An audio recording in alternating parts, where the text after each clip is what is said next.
Well, Bill, we're at the home of Ann and Doug Carrico, and it looks awfully peaceful back here, and there's water in the background. Yes, the Carricos have a couple different seating areas, and we'll talk about that in a couple minutes. But they have built a strong shade bed, and in the background they have their pond and fountain, which you can see basically from any place that you sit up on their from their different seating areas. Yeah. And you can hear it. It sounds wonderful and Sure. so peaceful in the background. Right, and as you move around the property, you'll see they've got a waterfall, and between the waterfall and the pond, and some of the other spots, you always have that sound. What else they've got? They've got some vegetables as well, and but yeah, I think what I really want to show you is a couple of their seating areas here. Okay, that sounds great. All right. Okay, now we've got to one of the seating areas. Yeah, and of course not really set up right now. They don't have the chairs in here, but why would they? Because it's a fire pit and it's 90 degrees. But what they have done is set up several seating areas around their property, and what this allows them to do is to enjoy the property in different seasons. So when you get to that early spring and through the fall and into the winter, you sit your chairs around the fire pit and you can enjoy that experience without freezing to death. But when it gets a little warmer, or it's just that nice day any time of year, then they have an open patio area you can sit in.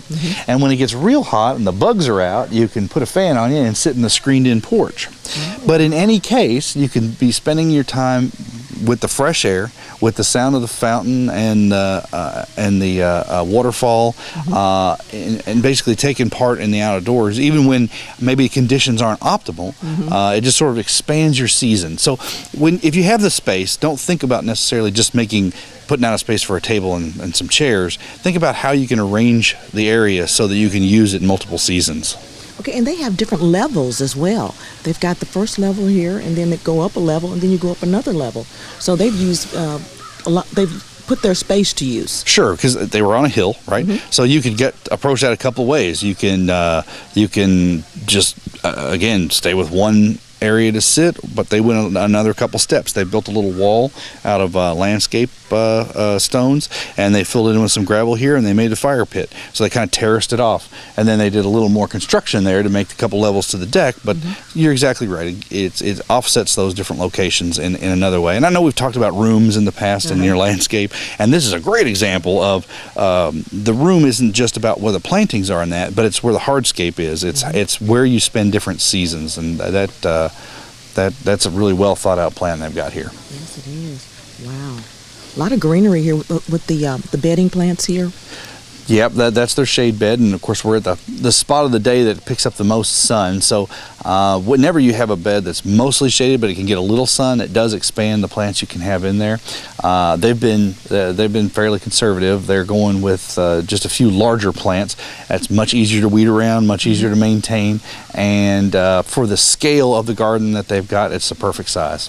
Okay, well, I noticed here they have two water features. They have the one out in the water. They have the water and the water in the water. And then they have the waterfall here. Our water features, I guess they're still very popular, huh? Well, sure. I mean, the sound we've already talked about a couple times, but when you're sitting in the vicinity of them, they also make things a little bit cooler. That the water spraying off of the rocks on the waterfall or coming off the fountain it just cools the air around it, so it makes it more comfortable. It attracts wildlife. For my own fountain at home, I had a hummingbird land on it a couple weeks ago and take a bath right there on the side of the fountain. So that's a pretty nice little attitude, and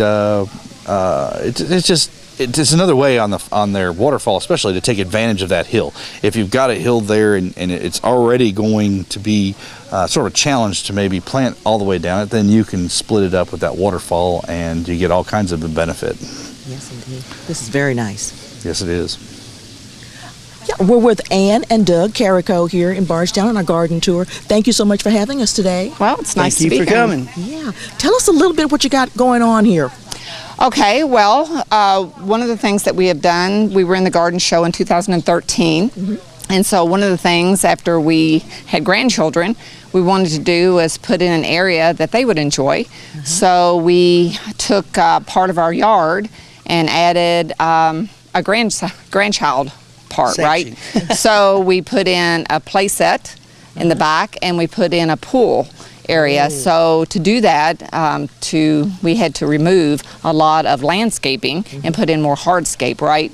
So we moved, I think we had to remove like 14 trees, removed a lot of grass, and plants that we already had in when we were in 2013. Were you able to put those someplace else in the garden? We did remove some of them, and we were able to transplant a lot of the ones that were able to do that. Some of them not so much. A lot of the trees, obviously, we just had to cut those down.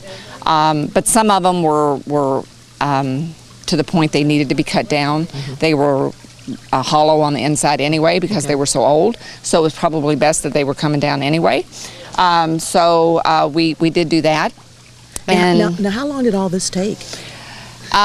Well, we did it in stages. The Okay. playground was just finished a few weeks ago. Oh, okay. The base for the playground was actually the fill dirt from the pool. So that took around 2 years, I guess, to finish all the leveling. And then the playground was just put up. Our grandchildren are 4, 3, and 2. So they are just now getting to the point where they really like to play on it. They've been playing in the pool. We put that in 4 years ago. So they have been getting a lot of use out of it, and every year as they get older, they get a lot of use out of it. Everybody gets a lot of use out of They it. do. Pool, don't They do. It's a lot of fun. My husband and I obviously enjoy, you know, the left side of our yard, which is the more serene part, right? It's the waterfall and the pond and everything, and then of course our raised garden beds. So we enjoy that as well. But our kids and grandkids really enjoy the playground and the swimming pool, which is fine. You know, that's what we put it in for, something that they can enjoy and keep coming around for. All right. Well, listen, thank you for talking to us today and sharing. This pool looks wonderful. It's so inviting. It is. on in. It is very inviting. Well, thank you. Hey, go Thank right you. ahead and have yourself dive in.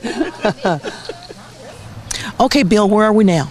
We're at the home of Lois Pressgrove, and Lois has been a master gardener since longer than we've had a tour, and we've had a tour for 15 years. She's our probably longest serving member and extremely active in the group. She has a lot of great beds here to show you, and I can tell you more about it, but I think we should probably let Lois do it. Okay, let's find Lois. Yeah, let's do it. I'm here with Lois. How you doing, Lois? I'm doing just fine. A little warm out here today, but I love it. Okay, you have a wonderful garden, so we're going to let you tell us all about it. Let's start with the water feature here. This water feature, my husband and I dug it with shovels 22, 23 years ago. Why do you think And- water features are always so popular? The sound of water going back to nature, that's mine. I mean, I sit in the shade of the swing and I listen to the water. I can sit on the deck and listen to the water, listen to the fountains and all. And And you've got some babies in yours. I've got some small fish, and then I've got some little bitty tiny babies that were just born this week that are really, really hard to see because when they're hatched, they're black. And then after a couple of weeks, then they'll start taking on color. But the black sort of camouflages them against what's in there. Can you tell us a little bit about what you have planted around the water feature? I've got mostly bushes and ivy. Okay. It's something easy to take care of, something that doesn't interfere with the water flow, it doesn't get up into the water features, and into the waterfall, up into the holding pan for the waterfall. I've got a chase tree right up on the very top above the where the water starts coming down, and this year, because the ground froze so deep, the plants saved their roots by putting all the nutrients and the growth into the roots. And that's the reason that we lost so many plants that are tall. So I lost all of the height of my chase tree, but you can see that it's beginning to come back. And it does have a smell to it. I like things that have scents because that way you can sit out here in the evening when the scents are so much stronger and you can smell the different. Your very own aromatherapy. Yes. Yes, indeed. I do everything as natural as possible. Okay. Well, let's move around a little bit and look at some of the Okay. other things. Okay, Lois, tell us about this bed here. This bed is a mixture. I like daylilies, these reblooming daylilies, because you've got color all summer. Different colors, and I've got them scattered around right now. The stelladoras, the yellowdoras, and the purpleodoras are blooming, and then later on I'll have different colors out here also. To start with, this bed on the far end was poppies, Okay. and it had a lot of lilies in it, And I ended up with what they call an old ditch lily, but it was a double one, and it was gorgeous, and I didn't realize it was a ditch lily, and it sort of took over.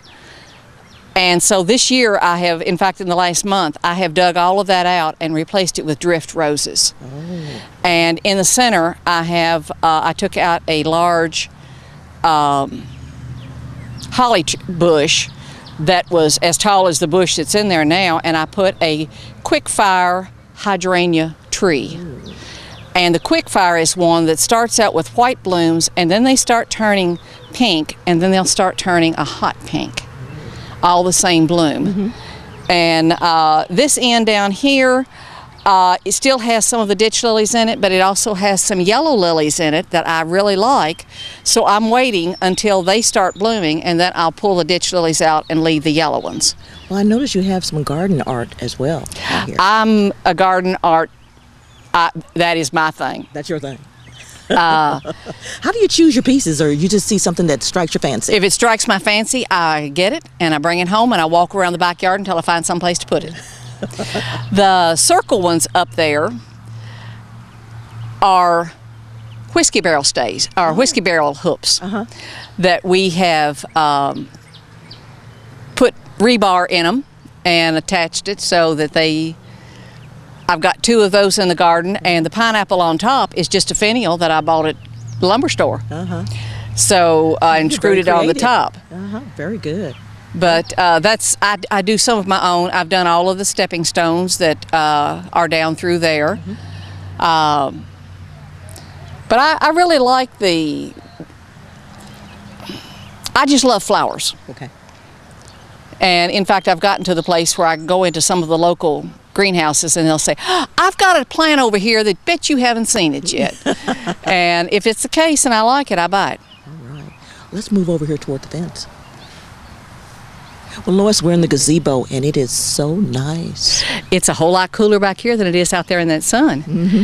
And the gazebo was one that I saw one similar to it in Iowa. That's where my children are, where my son and his wife are. Mm-hmm. And it was at the Arboretum there, and I pared it down, sort of sketched it out, and then my husband built it for me. Mm-hmm. And this is just, I love coming back here. Mm-hmm. I've got yard art up here that people have brought me. I've got that's a bicycle wheel on the, there's a bicycle wheel on the side that's got colored glass in it. And all the way around it, I decided I didn't want flowers. Okay. This is my rock garden. Okay. Oh, okay. And somebody asked me what I was going to plant, and I said rocks. And plenty of them. So we went to a friend who had dug a pond, and there was a bunch of rocks, and we went out with a big backhoe and a big trailer and picked up rocks to put around. I've got some here. I've got one in the front that, if you look at it just right, it looks like the head of a dog. And it's a big one. A big one, huh? And I noticed, too, you do have some, after the rock garden, you leave the rock garden, does go into some more plants. Yes. Oh, I can't do without my plants. I got to have room for plants. Tell us what you have out there. I have a pink crimson lily. That was my mother-in-law's. My mother-in-law's been dead about 25 years. Wow. And I have taken that crimson lily from place to place. And in the evening, it has such sweet smell to it. And then I have found 2 more crimson lilies, that one of them is a hot pink and the other one's a white. They're not blooming yet. So I've got some other reblooming daylilies. I've got yellow heliopsis. This is my butterfly area. And things that the butterflies like, I try to put in this particular area. I've got daisies, 2 or 3 different kinds of daisies that are in there. And it's just and it's fun to sit back here and look at the house. You get a completely different perspective of the garden from back here than you do from up at the house. Yeah. And I noticed here down at the other end of the yard here, you have another garden as well.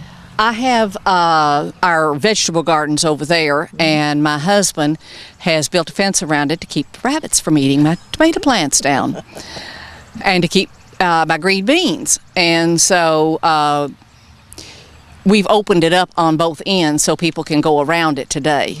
But usually it's a complete fence around that garden.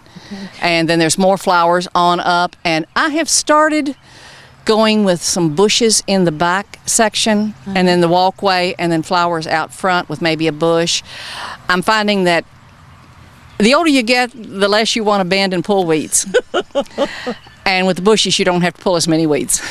Now, listen, did you start out with a theme or something that you wanted, a specific theme that you wanted for your garden, or did it just grow on its own?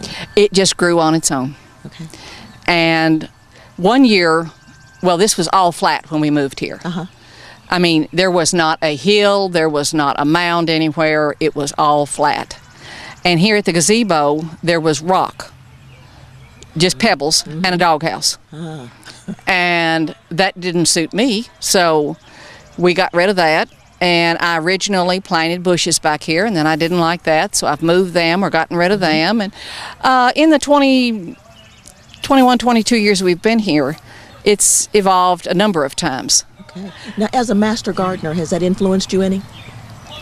No, I think most of my influence came from my parents. My father was a commercial florist. We grew gladiolas for the green. He had a full-time job, but on the side he grew glads for the flower shops.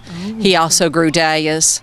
He grew the things that were from roots, or from tubers, or from rhizomes. My mother liked the seed flowers. So you got it coming both ways. So I've got it. So I get it pretty natural. And I love being outside, have always loved being outside, so I just stay out here. Fantastic. I love this gazebo. Gary's going to have to pry me out of here today. Yeah. Listen, thank you so much for inviting us, for having us here on your property and showing us all the beautiful plants you have. Thank you. And like I say, I really love my yard art. You'll notice that there's a lot of yard art scattered around. Did you notice coming up the driveway my tricycle and my butterfly? Yes. Yeah, so I mean, you know, there's just a lot of little things, and sometimes people will come out here 3 or 4 times and they'll say, I didn't see that, is that new? No, it's been there 5 or 6 years. But it's different things show at different times. Yes, indeed. Listen, thank you very much. Thank you all for coming, and thank all the master gardeners that are all of the homeowners that came, or the visitors that came to the homes. And I really enjoy talking to everybody about my garden and about flowers. And I'll be honest with you, if I don't know the name of something, I'm going to tell you. I'm not sure. I'll see if I can find it and give you a call. But that's the sign of a good master gardener. Well, I can't know everything. I just have to know where to maybe find the information. Fantastic. Again, thank you, Lois. Thank you for coming. You have a great day. You too. Bye-bye.